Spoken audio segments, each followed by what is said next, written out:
Get out! You don't belong here. Brad Morrison's fist smashed into Sam Washington's face. The 72-year-old veteran staggered back. Coffee hit the floor. Quarters scattered. Know your place, old man, Brad spat, towering over him. Sam touched his burning cheek. His American flag pin glinted under the lights. The diner went dead silent. Every phone came out. Recording started. This looked simple. Racist bully attacking helpless elderly black man. Sam seemed defenseless. Worn cardigan. Counting change. Easy target. Wrong. Hidden under that cardigan was a purple heart. In his phone was a contact. James, Director, Homeland Security. Maria, the waitress, knew the truth. "That idiot has no clue," she whispered. Sam pulled out his phone. His hands didn't shake. Military training runs deep. Brad Morrison had just slapped the father of America's most powerful man. Federal backup was one phone call away. Hit subscribe. This bully is about to learn what real power looks like. 30 minutes earlier, Murphy's Diner buzzed with typical Tuesday morning energy. Steam rose from fresh coffee pots. Local farmers filled corner booths, discussing crop prices and weather forecasts. The smell of bacon and hash browns filled the air in Millbrook, population 3,847, where everyone supposedly knew everyone. Sam Washington pushed through the glass door at exactly 7:30, just like every Tuesday for the past 3 years. His routine never varied. Black coffee, wheat toast, exact change counted from a worn leather wallet. The elderly black man moved with quiet dignity, his navy cardigan showing its age but pressed neat and clean. Maria Santos looked up from behind the counter and smiled. The Latina waitress had memorized his order long ago. "Morning, Mr. Washington." "The usual. Please, Maria." "Thank you." She poured his coffee without asking how he liked it. Black, no sugar, no cream. Simple man with simple needs, or so it appeared to anyone watching. What most people missed were the small details. The way Sam sat with his back to the wall scanning exits. The precise way he folded his napkin. The American flag pin on his collar that never seemed to tarnish. The American Legion pin beside it, both positioned with military precision. His phone buzzed. A text message. "Dad, big meeting with the cabinet today. Love you. James." Sam smiled and typed back slowly with one finger. "Proud of you, son. Be safe." Across the diner, Brad Morrison sat in his usual corner booth, scrolling through social media on his phone. His construction crew uniform was clean this early in the morning, but his attitude was already dirty. He'd been coming to Murphy's for 2 years, ever since the new housing development brought different types to Millbrook. Brad's eyes tracked Sam's movements with obvious disdain. The old man's careful counting of quarters, his polite nods to other customers, the way he quietly minded his own business. Everything about Sam Washington seemed to irritate Brad Morrison on a cellular level.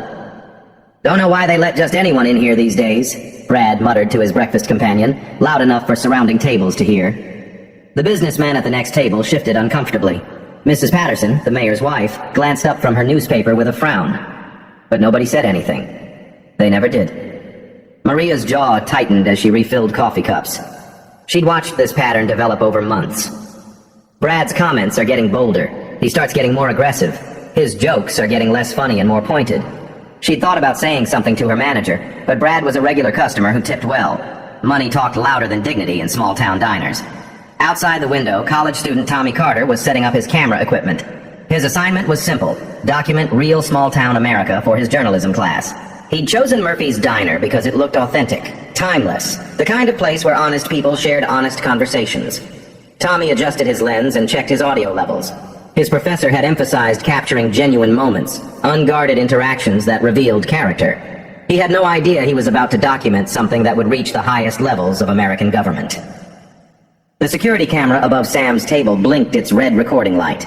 The diner's owner had installed the system 6 months ago after a rash of petty thefts.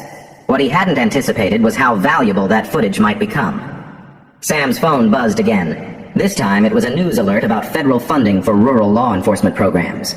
He read it carefully, then deleted it without comment. Some habits from his son's world had rubbed off on him over the years. Brad Morrison was getting restless. His breakfast companion had left for work, and he found himself with time to kill before his construction shift started. Time to kill, and an elderly black man who represented everything he thought was wrong with his changing town. The morning crowd began to thin. Farmers headed to their fields. Office workers drove to their jobs in the county seat. The traveling businessman settled his check and left. Soon it would be just the regulars, the lingerers, and one old man who didn't know his peaceful Tuesday morning was about to become a nightmare. Maria glanced at her phone. A text from her cousin Tommy outside. Getting great footage of authentic small-town life. This place is perfect. She looked out the window and waved. Tommy waved back, still filming. Neither of them realized they were about to become key witnesses to an assault that would go viral within hours. At 7:47 a.m., Tommy Carter positioned his camera for the perfect shot of small-town America. He had no idea he was about to capture evidence that would reach the Director of Homeland Security's desk before lunchtime. At 7:45 a.m., Brad Morrison's patience ran out. He'd been watching Sam Washington for 15 minutes, and the old man's quiet contentment made his blood boil. Brad stood up, work boots deliberately loud on the linoleum. He crossed the diner with calculated steps, drawing every eye in the place. Sam looked up as the shadow fell across his table.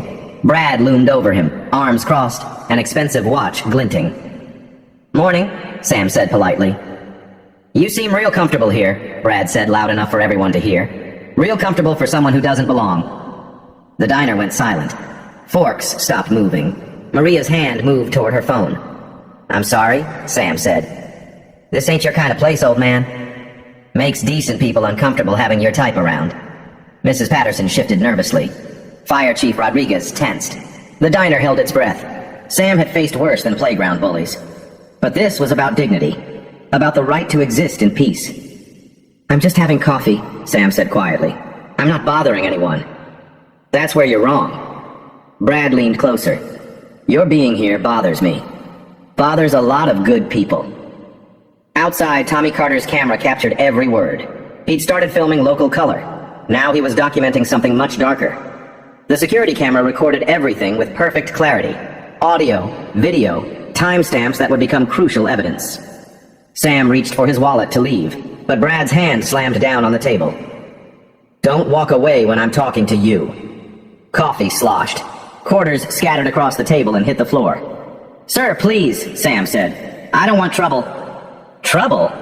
Brad laughed without humor.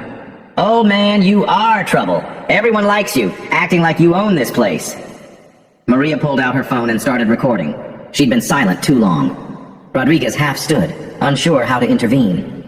Mrs. Patterson looked around frantically. Sam stood slowly, military bearing evident despite his age. Something in his posture made Brad step back. "I'm leaving now," Sam said with quiet dignity. But Brad wasn't done. He'd started something in front of an audience. His pride wouldn't let him back down.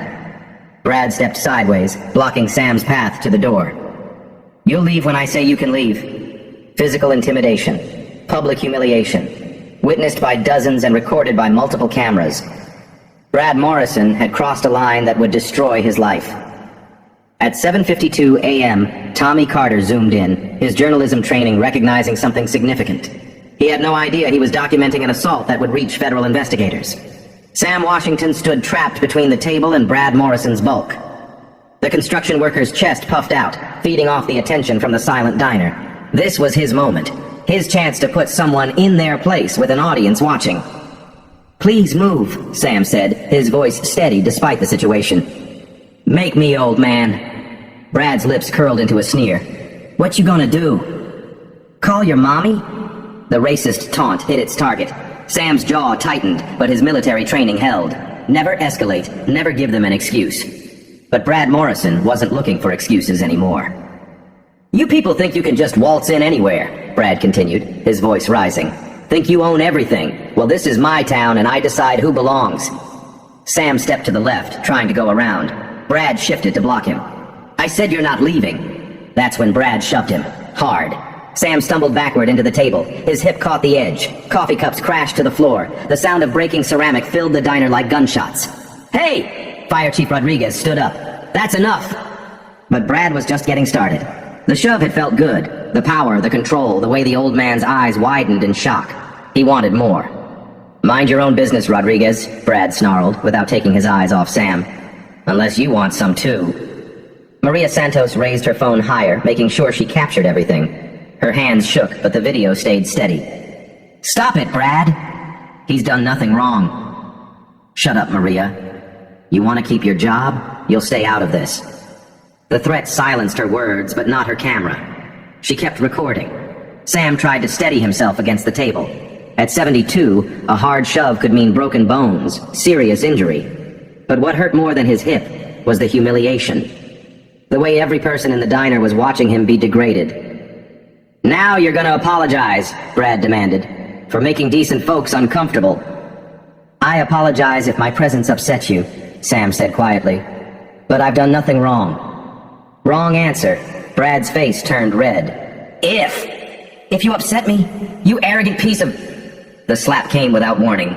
Brad's open hand cracked across Sam's cheek with brutal force. The sound echoed through the diner like a whip crack. Sam's head snapped to the side. His American flag pin caught the light as he staggered. Complete silence. Then chaos. "Jesus Christ!" Rodriguez moved toward them. "Oh my God!" Mrs. Patterson gasped. "You asshole!" Maria screamed. Outside, Tommy Carter's camera zoomed in automatically. Inside, Maria's phone captured the perfect angle. The security camera recorded it all in high definition. Sam's hand went to his burning cheek. Blood trickled from where Brad's ring had cut the skin. For a moment, the elderly veteran looked exactly like what he appeared to be, a helpless old man being brutalized by a racist thug. But then something shifted in Sam's posture. His shoulders straightened, his chin lifted. 72 years of dignity and military training kicked in. "You just made a serious mistake," Sam said quietly.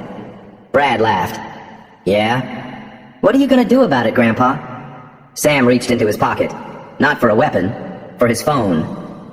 "I'm going to call my son." "Your son?" Brad's laughter got louder. "What's he gonna do? Come fight your battles?"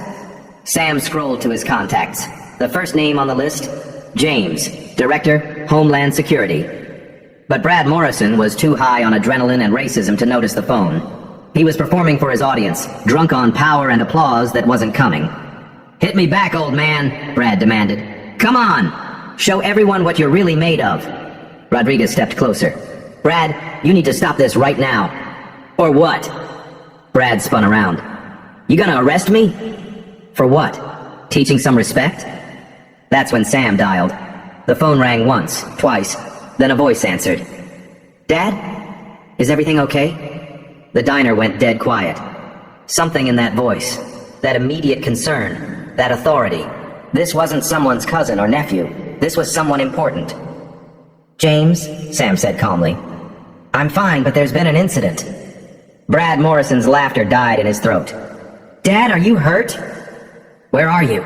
I can have agents there in 20 minutes." The voice came through Sam's phone speaker, clear and authoritative. Every person in Murphy's diner heard it. Every phone camera captured it. The security system recorded it all. Brad Morrison's face went white. "Agents?" he whispered. "No, son," Sam said calmly into the phone. "I'm not seriously injured. But I wanted you to hear about this directly before it hits the news. Before it hits the dad, what happened? Who hurt you?" Sam looked directly at Brad Morrison, who had gone from aggressive bully to statue in 5 seconds.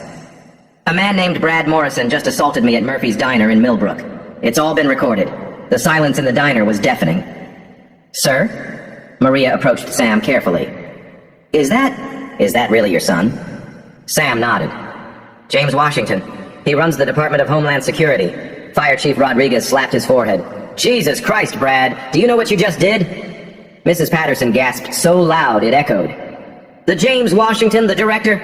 "Dad, I'm sending a protective detail immediately," James's voice continued through the speaker. "And our legal team will want statements from all witnesses." The word legal hit Brad like ice water. His mouth opened and closed like a fish. His gold rings suddenly felt heavy on his fingers. His expensive watch seemed to tick louder. "Oh shit," he whispered. "Oh shit, oh shit, oh shit." Maria's Instagram Live exploded. The viewer count jumped from 50 to 200 to 800 to 3,000 in real time. Comments flooded the screen. "OMG, is that the Homeland Security guy's dad? Brad Morrison about to get destroyed. Screenshot everything. Someone's going to federal prison." Outside, Tommy Carter nearly dropped his camera.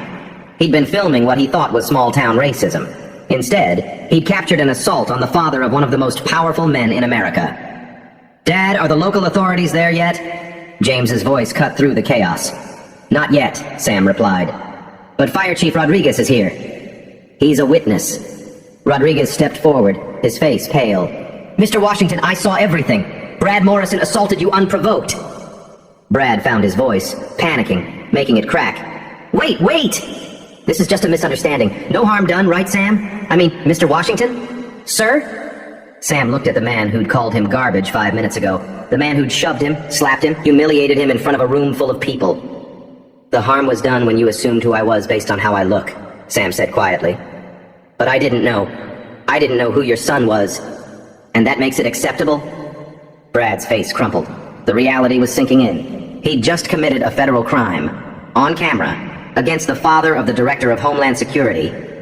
Tommy Carter's hands shook as he uploaded the raw footage to YouTube. His title, "Shocking Racist Attacks Director of Homeland Security's Father, Live." The video would hit 50,000 views within the hour. James's voice came through the phone again. "Dad, I need you to know that federal investigators will be involved. This isn't because of my position. It's because what happened to you was a civil rights violation." Brad Morrison sat down heavily in the nearest chair. His construction crew t-shirt was soaked with sweat. His face had gone gray. "I'm sorry," he whispered. "I'm so sorry. I didn't mean... I never would have." "You never would have what?" Sam asked. "Assaulted me if you knew I had powerful connections? But you were perfectly fine doing it when you thought I was powerless?" The truth of it hit everyone in the room. This wasn't about mistaken identity. This was about character. About who you are when you think no one important is watching. Within 30 minutes, this local incident would be on the radar of federal investigators, but Brad Morrison's troubles were just beginning. Within 20 minutes, Sheriff Patricia Hayes arrived at Murphy's Diner, her body camera recording everything. She'd known Sam Washington for years as a quiet, regular customer. She'd also known Brad Morrison as a troublemaker with connections to local contractors and politicians. The political calculations began immediately. "Morning, Sam." Brad Hayes surveyed the scene, noting the broken coffee cups, the witnesses with phones out, the tension thick enough to cut. "Heard there was an incident." Maria stepped forward, phone still recording. "Sheriff, Brad Morrison assaulted Mr. Washington. I got it all on video." Hayes reviewed the footage on Maria's phone. Her expression grew increasingly uncomfortable as she watched Brad's racist language, the shove, the brutal slap. "Brad, I'm going to need a statement." "Sam, you want to press charges?" Sam considered carefully. "I want this documented properly. Whatever happens next should follow the law." Meanwhile, the first news van pulled up outside, then another. Tommy Carter's video had hit 100,000 views. The hashtag Millbrook Diner was trending regionally. Mayor Thompson called Hayes from City Hall. "Patricia, can we handle this quietly? Tourism season starts next month. Bad publicity could hurt everyone." Hayes lowered her voice. "Tom, this is the Director of Homeland Security's father." "There's no handling this quietly." "Jesus Christ. How bad is it?" "Bad enough that I'm expecting federal investigators by lunch." The real estate agent who'd been eating breakfast slipped out the back door, already texting his developer clients. "Property values are about to tank. Pull all Millbrook listings." Local radio host Mike Stevens broke into regular programming. "Folks, we're getting reports of an alleged incident at Murphy's Diner this morning. Details are unclear, but both parties claim to be victims of a misunderstanding." The spin machine started immediately. Black SUVs appeared downtown 20 minutes later. Not for Sam, for security assessment. Standard protocol when a cabinet member's family was involved in any public incident. The regional news stations picked up the story by 10 a.m. Alleged assault at small-town diner involves family member of high-ranking federal official. Local man claims incident blown out of proportion by outside agitators. Federal civil rights investigators reportedly en route to Millbrook. The town began choosing sides. Team Justice grew rapidly. Maria's Instagram followers jumped from 800 to 15,000. Regional civil rights groups started making calls. Veteran organizations expressed outrage. The hashtag # Respect Our Elders began trending. Team Deflection circled the wagons. Local Facebook groups exploded with comments. Small town values under attack. Political correctness destroying America. Outside forces exploiting minor dispute.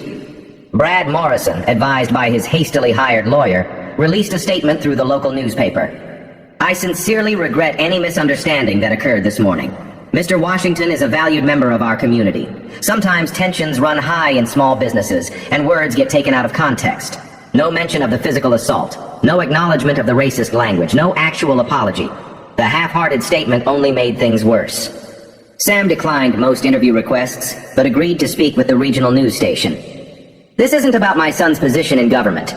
It's about how we treat each other as human beings, how we see each other, whether we judge people by their character or their appearance. His dignity in the face of hatred made the story go viral faster. By noon, security experts were analyzing the camera footage. Clear evidence of premeditated assault. Racial language unmistakable. Textbook civil rights violation. Sheriff Hayes found herself in an impossible position. She couldn't bury this. Too many cameras, too much attention. But she also couldn't afford to alienate the local power structure that kept her in office. Her statement to reporters was carefully neutral. Investigation ongoing. All parties are cooperating. We take any allegations of assault seriously. Translation: buying time, hoping it would blow over. It wouldn't. Corporate headquarters for Murphy's Diner chain issued their own statement. We are investigating this morning's incident and do not condone discrimination or violence of any kind. Brad's lawyer tried damage control. My client maintains his innocence. The video footage has been taken out of context and doesn't show the full situation. But there was no context that made racist assault acceptable. By 2 p.m., Tommy Carter's video had reached 500,000 views. The comments section became a battleground. The local story was becoming a national symbol. As the story went national, investigators discovered this wasn't an isolated incident. Phone records and social media posts revealed a pattern that went deeper than anyone imagined. 48 hours after the assault, federal civil rights investigators arrived in Millbrook. Agent Sarah Carter led the team, not because of James Washington's position, but because the video evidence had triggered automatic review protocols for hate crimes. What they discovered shocked everyone. This wasn't an isolated incident. This was a pattern. Agent Carter spread case files across the conference table at the sheriff's department. Each folder represented a different victim, a different incident, but the same ugly truth. March 2024. Elderly Hispanic man accused of shoplifting at Millbrook Grocery. Security footage later proved his innocence, but not before he was publicly humiliated and banned from the store. January 2024. Black family questioned about belonging at the community center during their child's basketball game. Police called for trespassing on public property. November 2023. Native American veteran challenged at the voting location, required to show extra identification despite having proper credentials.